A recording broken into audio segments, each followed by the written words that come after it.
Хортомны хуралдаан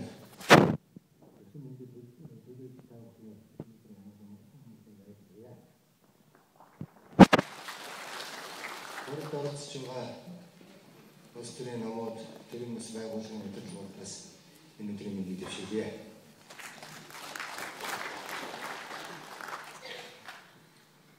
Энэ өнөөдөр Монгол улсад тэр дундаа Монголын төрд монголчуудын амьдралд юу болсон тухай манай ард иргэд их хуралдаагаар ярилцж байна. Энийг олон үгээр ярьж тайлбарлах нь илүүц байх. Учир нь та бид бүгдээрээ мэдж байгаа. Юу болоод өнгөрөв? Та бидний амьдрал одоо жоохон яасан бэ гэж. Юуны өмнө Монгол ардын хувьсгалт нам, Монгол үндэсний ардчилсан нам, бүгд найрамдах нам, 5 нам улс төрийн холбоонд нэгдэж 5 хувьсгал хийх тухай түрүү их сайхан дарга бол энэ тайлбарлаж яллаа. Би та бүхэнтэй энэ монголчуудын тухай, та бидний амьдрал болон Монгол төрийн тухай товчхон сансэлцэх гэсэн. Тэгэхээр энэ улиран удсан 22 жил бид та бидний амьдралд хэр хугацаа юм бэ? Тэр үед төрж исэн хүүхдүүд 90 оны цагаан баримжид төрсэн хүүхдүүд бол өнөөдөр 22-3 настай болчихжээ. 90 цент төрж байгаа юм байна. Тэгвэл улс орны амьдрал энэ чинээнд хүрч бас 90 цент хүрсэн юм уу гэдэг асуудлыг өнөөдөр зайлшгүй хариулт нь хэлэх цаг нь болсон юм уу гэж бодож байна. Энэ Монгол улс чинь өнөөдөр иргэдээ сайн сайхан амьдруулсан уу? Бид дэлхийн улс оронтой энэ зэрэгцэж чадж байна. Ингээд цааш маш олон асуулт бий. Энэ хоёр асуултанд бүхэлдээ бол бид хариулаагүй. Тэгэхээр дараагийн олон тавигдах асуултанд бүрэн гүйц тавьж чадахгүй байж байна. Тэгвэл энэ 22 жилийг бид товчхон бас нэг гүйлгэж харах зүг байх. Сэргээх үүднээс бид чинь ямиг хамаахан марчдаг. Эсвэл хэд тайвширч өөжөө Монгол ухаанаар хандаад нэг яар сандардгүй байх. Гэхдээ миний энэ хэлж байгаа дүгнэлтүүд их тийм оновчтой биш байх гэж би бодож байна. Гэхдээ би юуг нь онцлог гэхлээр энэ 22 жилийг сонгуулийн жилээр нь хуваасан. Тэгээд тодорхойлт өгөхийг хичээсэн. Өөрөөр хэлбэл тухайн жилүүдэд та бидний амьдралд юу болсон бэ гэдгийг л тодорхойлох хичээсэн гэсэн. 90-92 оныг бол бид нэр хувьсгалын он жилүүд гэж тодорхойлж байгаа. Өөрөөр хэлбэл эрхчлөлөө амссан. Ардчлалыг таньж мэдэж танилцсан он жилүүд гэж хэлэх боломжтой байна. 90-96 оныг бол нийгэм эдийн засаг аж ахуйн уналтын он жилүүд гэж хэлээ. Юу болсныг та бүхэн мэдж байгаа. Дэлгүүрийн дангуу хоосорсон. Ард иргэд үлсгэлэнгийн даваан дээр ирсэн. Гэдээрүүд их олон юм байна. 96-аас 2000 оныг бол мөрөөдлийн он жилүүд гэж хэлж байгаа.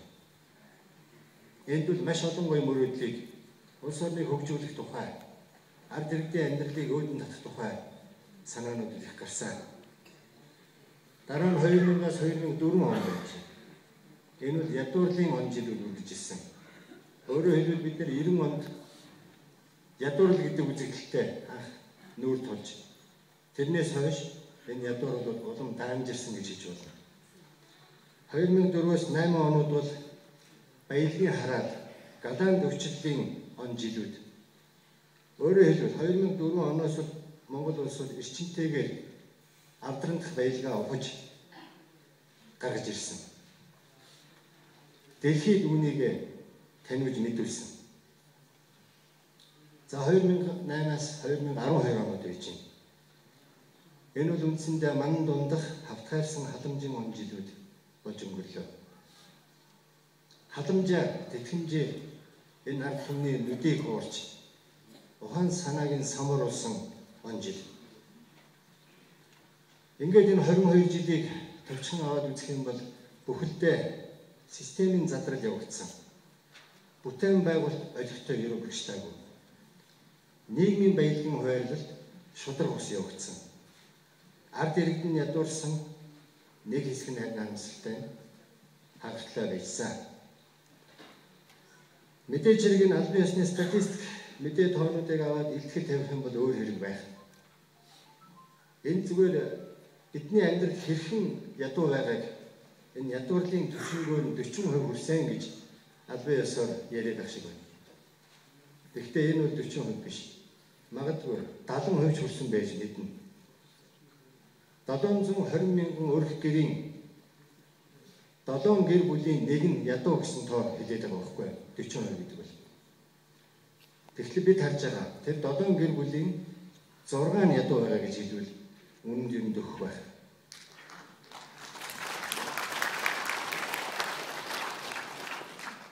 Бид өнөөдөр энэ чи Монгол орны хөгжлийг Монгол хүнтэй та бидний өдөр тутмын амьдралтай холбож авч үзэх хэрэгтэй байна. Тийм ч учраас энэ амьдрал улс орн энд болж одоо өрнсөн үйл явдлыг бол ингэж хэлхээс өөр аргагүй юм аа. Товчхондоо дүгнж хэлэх юм бол монголчуудыг монгол хүн даралсан байна. Гадны хэм биш. Аль нэг гадаад улс орн цэргийн хүчээр ч юм уу ямар нэгэн аргаар биднийг дарлаагүй байна. Бид бол 90 онд эрхчлөлөө олж авсан учраас бид эзэн болсон гэж ойлгосон Монгол орноо. Тэгвэл монголчуудыг монгол хүн дарлаа гэж хоёр дахь тэр монгол гэдгийг бол би хашилтанд хийж байгаа. Тэр монголчуудыг бол би олигархчууд гэж хэлэх гээд байна. Тийм учраас олигархууд биднийг монголчуудаа нэгэнт дарлцсан байна. Ийм дэглэм тогтсон юм байна. Бид тусгай тогтнол эрхчлөлөө олж аваад эргээд хүний гарт орсон байна. Бидний хөгжил монгол хүн чөлөө тушаа болжээ. Бид бол өөрсдөө маш их хийж бүтээх, хөгжүүлэх, сайн сайхан боломжоо бол бид өөрсдөө алдсан юм байна. Энэ нь бол та бидний сонголт гэж хэлэхэд хэс болохгүй байна. Учир нь энэ өнгөрсөн бүх сонгуулиудад та бид өөрсдөө сонгуул өгсөн ямарваа нэгэн хэлбэрээр түүнийг нь ямарваа нэгэн арга хэлбэрээр ил тал лойвэрдсан. Тийм учраас энийг би сонголт гэж хэлж байгаа. Өнөөдрийн энэ төр барьж байгаа нүхтийг бас сонгочлоо. Бид нэр сонгогдсон гэдэг ичгчгүй улаан цагаан яриад байгаа. Би бол тэрнтэй санал нийлэхгүй. Гэхдээ тэр сонгогдсон гэдэг үгийг хэрэглээд байгаа. Ялгаа учир нь ийм л баг шиг байна. Тэгвэл энэ төр засгийн үйл ажиллагаанд бол манай ард иргэдийн ядуу тарчиг амьдрал бол маш муу дүн өнөөдөр нэг тавьчихад байгаа. Үүнтэй та бүхэн санд нэгдэх байгаа гэж бодож байна.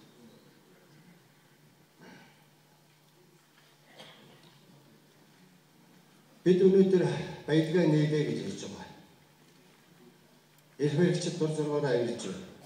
Энэ их баялагын төлөө шунцгааж нэг нүрээ барж ах шиг байна. Түрүүтэр агаарын бохирдлын тухай удаа дараа хэлж ирсэн.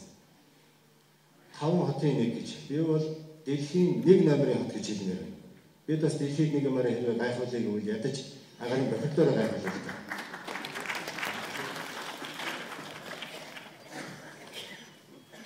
Тэгэхээр энд хөдөө орон нутаг эзгүүрсэн асуудал байна. Гол мөрөн татрын ширгсэн асуудал байна.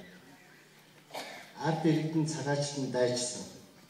Охид бүсгүйчүүд нь энгэр задгаарсан. Эрчүүд нь архин далаанд живж нийгэм тэр аяараа хариуцлагагүй зодонд нэрвэгдсэн. Энэ та бидний өсөн хүлээсэн амьдрал мөн гэж үү? Үгүй хаа.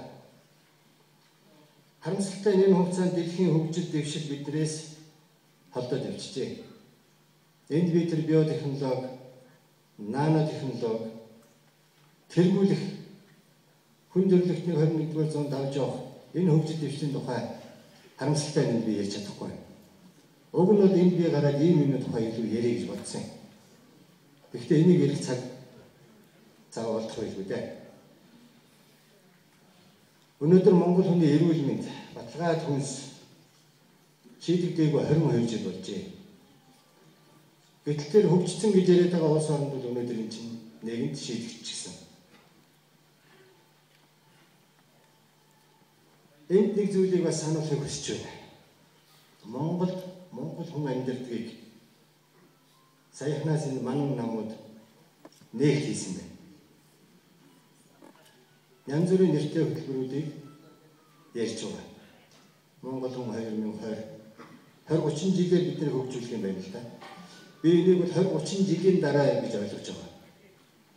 Тэгээд тэр 20-30 жилийн дараа дотоодын нийт бүтээгдэхүүн 20-30 мянган доллар болж нэг хүнд ногдох юм байна. Зэрэггүй бол их сайхан зүйл. Гэхдээ энд та бидний төвчээр хүрэх болоо да. Бид ч одоо 22 жил их төвчтэй. Лав миний төвчээр хүрэхгүй юм шиг байна. Тэгээ бүгдээр манай хувьд бол энэ өөрийн одоо 20 жилийн түүхэнд манайхаа 20 жилийн түүхэнд бид энэ хөгжлийн бодлого Монгол улсын хөгжил, дэвшил, ард иргэдийн батлаа сайн сайхан амьдралын тухай мөрийн хөтөлбөрийг дэвшүүлж ирсэн юм аа. Энэний нэг баталгаа нь 2004 оны сонгуульд мөрийн хөтөлбөрөөр бид нар Монгол хүн гэж нэрлсэн.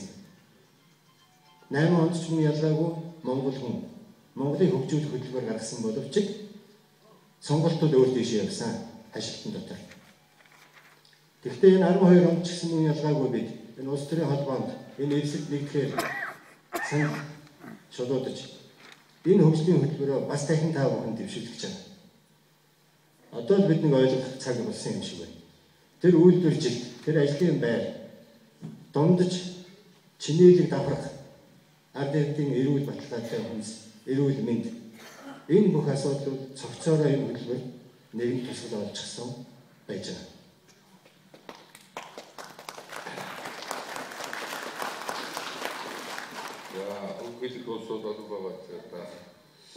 Тэгээ энэ хөтөлбөрийг бид нар 100-ны Монгол хөтөлбөр гэж нэрлэх гээд санд болгоод байгаа шүү. Бид бол алсын хараатай байх ёстой. Тийм ч учраас урт хугацааны хөтөлбөрүүдээс богино хугацааны ойрын хөтөлбөрүүд нь салааж кластер системээр явах зүйтэй гэж үзэж байгаа. Энэ 2012 оныг бид нэр өсрөгийн хөгжлийн он жилүүд гэж нэрлэж байгаа. Энэ бол гарааны он жил байх ёстой. Цааш бид нэр алдах, назгаарах хугацаа байхгүй юм дээ. Тийм ч учраас энэ Монгол төрийг шинжлэн өөрчлөх асуудал энд бол ярих ёстой. Тийм ч учраас энэ улс төрийн холбоонд орсон 5 нам бол энийг Монгол төрийг шинээр урлан бүтээе гэж ярьж байгаа. Эцэст нь энд би нэг төвчхон зүйлийн тухай ярих гэж байна. Нэгэнт Монгол төрийн тухай дурдж байгаа учраас манай улсад түүхээ аваад үзэх юм бол төрийн зүтгэлтэн Монгол төрийн хүн гэдэг нэг томьёо байсан. Харамсалтай нь өнөөдөр энэ юу болчих вэ?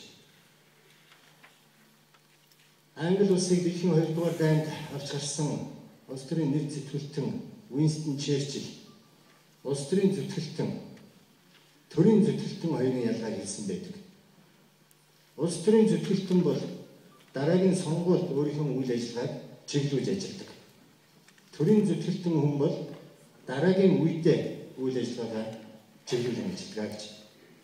Тэгвэл харамсалтай нь өнөөдөр Монгол зөвхөн улс төрчид байна. Борооны дараах мөг шиг. Нэг сонгуулиас нөгөө сонгуулийн хооронд үйл ажиллагаа нь явагддаг. Хуурм бэхэлдэг, лойрддаг улс төрчид.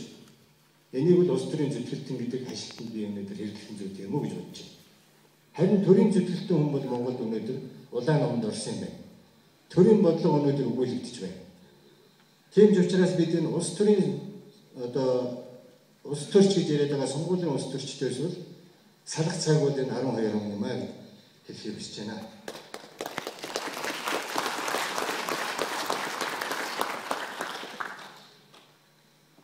Төртэй холбоотой асуудал саяхан бидний нүдэн дээр болоод өнгөрлөө. Монгол улсын 3 дахь ерөнхийлөгч намрын энхээрийг барилжиж байгаа үйл ажиллагаа. Ард иргэд бол маш их зочирдсан. Учир нь тэр гадаадын адлын зандалчтай кинон дээр гардаг үйл явдлыг бид Монгол төвдөрхөөр нь харлаа. Тийм айхтар хүн юм байна энэ хоёр чинь. Тийм аюултай. Эний чинь соёлтой улс төрөөр хийж болно шүү дээ. Манай төрийн албан хаагчид. Эсвэл харанхуй шинээр чон борооноор гэдэг шиг